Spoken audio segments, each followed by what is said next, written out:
Bonjour à tous, ou plutôt bonsoir, c'est donc Philippe Vasseur, Mémoire Édition, passionné de cyclisme à l'occasion et surtout mayennais. Donc si je prends la parole ce soir, c'est parce qu'il y a un événement cycliste assez incontournable en Mayenne qui démarre demain. Donc les boucles de la Mayenne, je voulais faire une petite vidéo de 3-4 minutes pour vous en parler, donc notamment des routes que je connais bien. Et puis j'ai consulté un petit peu la liste de départ. Donc on retrouve quand même des belles équipes, hein. On retrouve la FDJ, donc les équipes Pro Tour françaises FDJ, AG2R, donc également Arkea qui sont présents, Vital. Donc toutes les belles équipes françaises Cofidis également, que j'avais oublié de citer, qui sont bien représentées, ainsi que des équipes françaises qui ont moins l'occasion de se montrer sur je dirais, des grandes épreuves internationales. Je pense à Roubaix, Lille Métropole notamment, qui présente toujours des bons coureurs. Et puis un petit coucou particulier à mon ami Rémi le Dauphin, pour son équipe Delco Marseille. Évidemment, on pense très très fort à eux. Donc voilà, hein, pas mal d'équipes françaises et aussi des équipes étrangères. Donc un beau plateau, hein, donc sur une épreuve, alors je sais plus si elle est classée 2.1 ou 2.2. En tous les cas, c'est une épreuve, hein, qui grossit d'année en année, qui prend d'importance. Cette année, en plus, 4 étapes en ligne. D'habitude, il y a toujours un petit prologue le soir, le jeudi soir.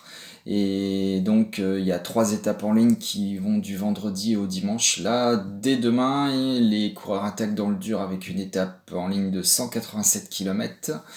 Donc, qui part de l'ouest de la Mayenne pour arriver dans une commune que je connais assez bien, c'est à une vingtaine de kilomètres de chez moi. J'ai un ami qui habite là-bas, qui est également un grand cyclo-pratiquant, qui s'il m'écoute ou s'il verra cette vidéo, bah, je lui envoie un petit coucou.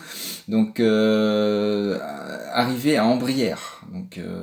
Alors c'est une étape un peu vallonnée. Alors faut relativiser, pour nous cyclos, c'est voilà, il y a du vallon, mais bon, pour des coureurs professionnels, je pense que ça va passer assez facilement. Il n'y aura pas un peloton qui va éclater en 1000 morceaux, je pense pas. Donc, par contre, l'arrivée à Ambrières risque d'être surprenante, hein, sur une rue qui monte et qui est pas large du tout, à moins de 300 mètres de l'arrivée. Donc, c'est un vrai petit muret, hein. Donc, d'ailleurs, on l'appelle le mur d'Ambrières. Et là, attention, il va falloir être bien placé. Donc, un bon sprinter, je pense notamment à Brian Cocard, il a le bon gabarit pour passer ça et puis ensuite embrayer le dernier petit faux plat là. Donc je pense, je mettrai une petite pièce sur Brian Cocard demain à Ambrières. Alors plus près de chez moi encore demain, donc c'est vraiment l'étape, ce qu'on appelle l'étape reine, qui tourne autour du pays des Couévrons et qui va faire donc je dirais, faire tous les monts de la région. Donc c'est un peu notre Liège-Bastogne-Liège à nous, mais en Mayenne, hein, faut relativiser. Alors il y a une succession quand même de petites côtes qui risquent de faire bien mal. Donc le Mont du Feu, c'est une côte qui vraiment, alors c'est presque, c'est encore du bitume, mais c'est limite, et puis c'est vraiment pas large du tout. Et je peux vous assurer que sur 200 mètres, ça monte à pic, hein. Donc là, c'est un mur en néant danseuse. On peut pas être à plus de 12 à l'heure, hein. Même pour un pro, bon, ça dure pas très longtemps, mais ça peut surprendre. Et puis après, donc le Montaigu, le Mont-Rochard, qui sont des bons petits pourcentages, hein, sur 2 km. Donc nous, les cyclos, quand on veut vraiment faire de la côte et s'affûter, moi, c'est par là qu'on va. Mais bon, comme je vous disais, ça reste des pros, hein, donc faut pas rêver. Il y aura peut-être des échappées, le vent qui peut jouer un rôle.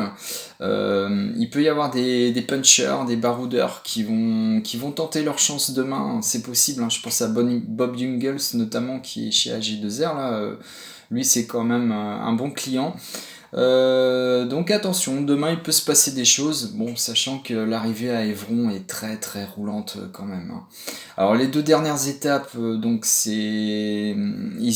donc les coureurs iront plutôt dans le sud Mayenne, donc Pays de Cran.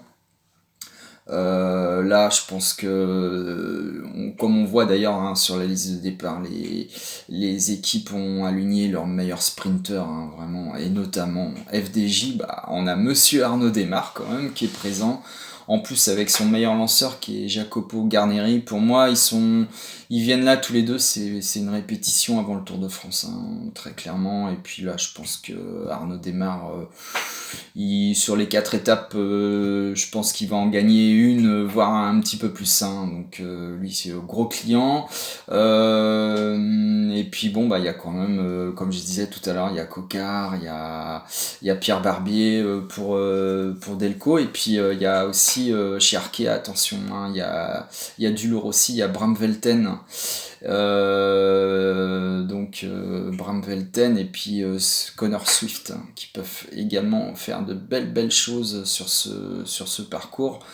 J'ai oublié aussi Marc Sarro de chez G2R, donc on voit que vraiment les équipes ont quand même mis des sprinters sur le coup, parce que bon, pour moi les 2 dernières étapes, sauf si il peut y avoir une échappée, il peut y avoir avec le vent, tout ça, on ne sait jamais, mais je pense qu'il va y avoir plutôt des beaux sprints, hein. Donc en tous les cas, bah, le soleil va revenir, on l'espère. Là, ce soir c'est vraiment mauvais. Et puis donc voilà.